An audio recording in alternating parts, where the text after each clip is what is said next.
तन्हा सफर, बेबसी की रात और तन्हा सफर, रो रहा था इसलिए पगला सफर, और बांटता फिरता था जब वो मंजिलें, बांटता फिरता था जब वो मंजिलें, मैंने अपने हाथ पर लिखा सफर।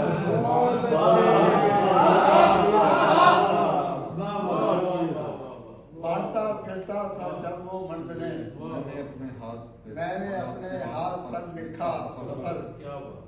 अपने चक्कर में पड़ा हूँ इस तरह, अपने चक्कर में पड़ा हूँ इस तरह, जिस तरह पुरकार का अंधा सफर।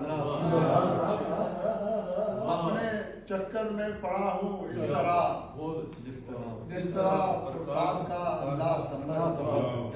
और क्या सुनाऊं मैं सफरनामा तुझे, क्या सुनाऊं मैं सफरनामा तुझे, नामुकम्मल है अभी मेरा सफर।